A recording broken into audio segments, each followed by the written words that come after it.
سلام دوستای عزیز، خوش آمدید به درس دوم پایتون. امروز میایم به کامپیوترهای مک و یا هم کامپیوترهای اپل پایتون، پایچارم و وی اس کد انستال میکنیم.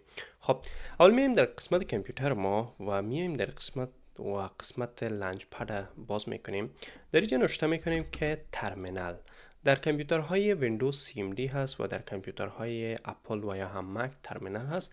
ترمینال باز میکنیم و بعد از اون چی کار میکنیم که اینجا نوشته میکنیم که پایتون و بعد از او 3، چون که ما از ورژن 3 پایتون استفاده میکنیم و بعد از او نوشته میکنیم ماینس ورژن. با خاطر از اینکه ما چک کنم که آیا در کامپیوتر ما پایتون انستال هست و یا هم نه، ما از این طریقه استفاده میکنم که نوشته میکنم پایتون 3 ماینس ورژن. با خاطر از اینکه با من نشان بده که آیا پایتون من انستال دارم و یا هم نه، زمانی که را انتر کنم ببینین بر ما نشان میده که پایتون در کامپیوتر ما انستال است. اگر از بر شما نشان نداد، شما باید که پایتون را دانلود کنید. خب میایم پایتون را دانلود میکنیم، میریم در براوزر ما، مثلا ما گوگل کروم دارم، میرم در گوگل کروم نوشته میکنم که پایتون. لینک اولی که میه سر از کلیک میکنم، میرم در قسمت دانلود، در قسمت پایتون 3 دانلود فور مک او اس سر از کلیک میکنم. ببینین بعد از او مثلا من دسکتاپ انتخاب میکنم و ایره دانلود میکنم.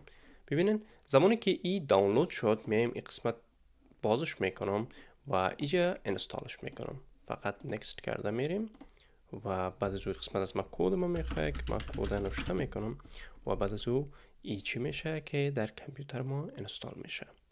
زمانی که انستال شد و شما این رقم صفحه در مک نشان میدهد. خب بعد از او چی کار میکنین؟ دوباره ترمینالتان رو کلوز میکنین، بعد از او باز میرین در لانچ پد و بعد از او باز ترمینال نوشته میکنین که ترمینال دوباره براتون باز شوه و ما دوباره این را کلان میکنم. بعد از او نوشته میکنین که پایتون 3 و ماینس ورژن.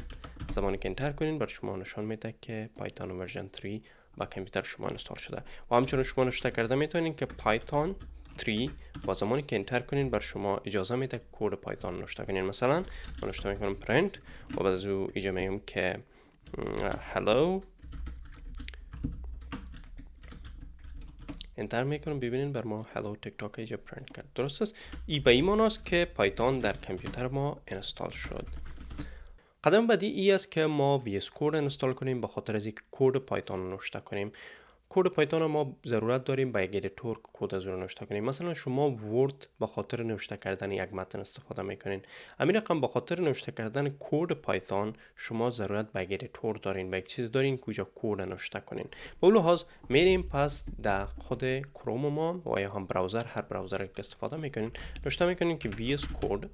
وی اس کد را باز میکنین، قسمت دانلود از میرین و این قسمت شما میتونین که با ویندوز، با لینکس و با مک دانلود کنین. خب یک چیزی است که شما باید متوجه باشین، مک شما اگر انتل هست، چپ انتل داره، خب با انتل دانلود کنین و اگر مک های جدید است که از سال 2021 و بالاست، اپل سیلیکون باید دانلود کنین. خب بیشتر اوقات خود براوزر میفهمه که کامپیوتر شما چی است. اگر شما بازم میخواین که بفهمین که مثلا کامپیوتر شما کدام خصوصیات داره، تا about this Mac کلیک میکنین، ببینین اینجا بر شما تمام معلومات درباره مک تان میده، درباره امو دیوایس اپل تان میده که ببینین هر مدل که اپل اینجا نوشته میباشه چپ انتل و یا هم چپ اپل بعد از او ام. مدل های ام کس امو اپل سیلیکون هسته که شما اینجا میتونین بفهمین که آیا کامپیوتر شما انتل از چپش و یا هم مک سیلیکون هسته. خب اینه که فهمیدین، بعد از اون میایین از این قسمت اگر میخواین با سیلیکون دانلود کنین ایره کلیک میکنین و با انتل میخواین ایره کلیک میکنین و اگر ایره هم کلیک کنین خود براوزر اتومات میفهمه که شما از چی نوع یعنی کامپیوتر شما کدام خصوصیت داره، نظر به مو دانلودش میکنه. خب منتظر میباشیم که تا دانلود شما. ببینین اینجا بر ما دانلودش میکنه. درست است؟ زمانی که دانلود شد ایره باز میکنیم. زمانی که در هر جایی که دانلود کردین اونم اونجا باز میشه و وی اس کد بر شما اونم قسمت نشان میده. شما میتونین ایره با فولدر اپلیکیشنز دانم روان کنین. اگر اینجا بیاین در قسمت و بیاین قسمت اپلیکیشنز که من ایره فول اسکرین کنم، شما میتونین که ایره از اینجا درگ کنین و برین در خود اونمو صفحه و اینجا پیستش کنین که ما قبلا ایره پیست کردیم و دوباره نمیخوایم که پیستش کنم و در اونجا بر شما در قسمت بر شما در قسمت لانچ پد بر شما نشانش میده که ما مثلا اگر این طرف بیایم ببینین از ما وی اس کد اینجا انستال است. خب ویس کد باز میکنین. زمانی که ویس کد باز کردین بر شما این رقم نشان میده. بعضی از استپ ها می باشه که میتونین شما نکس کنین. شما در این قسمت میایین و در این قسمت سرچ میکنین و پایتون اینستال میکنید. در قسمت سرچ میکنین و پایتون پیدا میکنین. اینی پایتون که است ایر اینستال میکنین که ما قبلا اینستال کردیم. بر ما دیسیبل نشان میده. بر شما اینجا بٹن اینستال می باشه که سر زو کلیک کنین بر شما پایتون اینستال میکنه.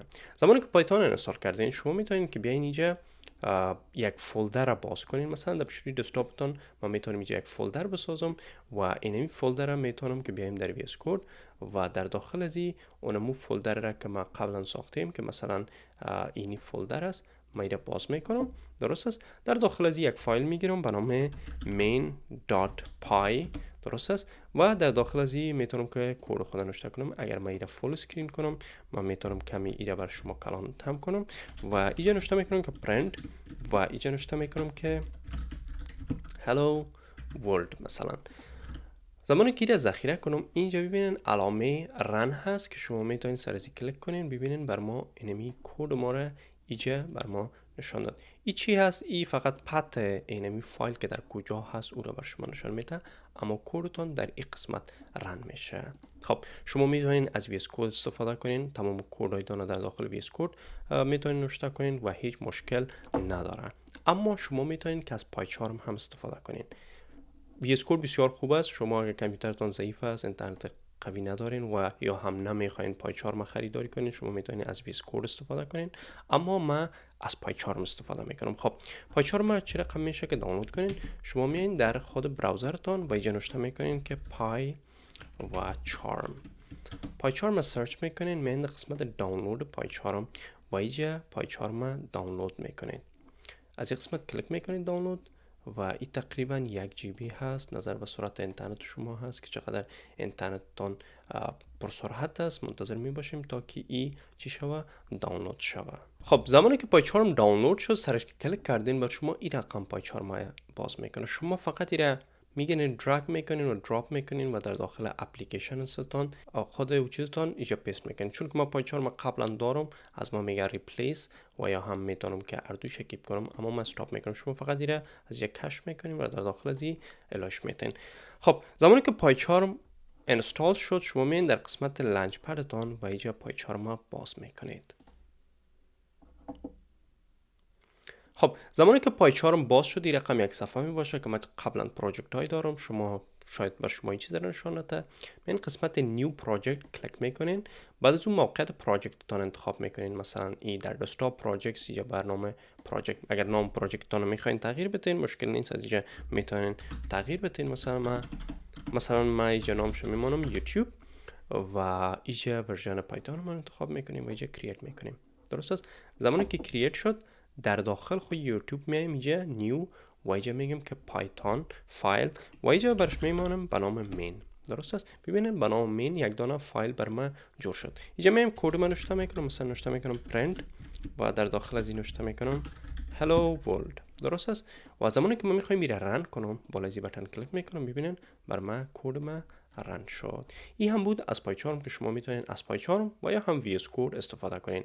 اما ویس کد بهتر است و هم پایچارم بهتر است. اما پایچارم که از رایگان نیست. ببینین بعد از 12 روز از ما اکسپایر میشه و بعد از اون مجبور هستم که پایچارم خریداری کنم. درست است. از اون لحاظ شما میتونین از ویس کد به صورت فری و رایگان استفاده کنین. اما پایچارم خوبیش چی است که بعضی چیزای بیلتن به خاطر پایتون داره که مثلا ببینین اینجا ما میتونم انواع چیزها کرییت کنم. به اون لحاظ پایچارم در کمک کردن و در نوشتن کد هم همراه ما کمک میکنه. این بود هم درس که چطور میتونیم که پایتون، پایچارم و ویس کد در کامپیوترهای مک اینستال کنیم.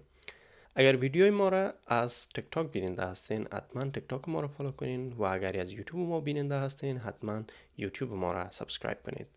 وقت خوش داشته باشین. خدا نگهدار.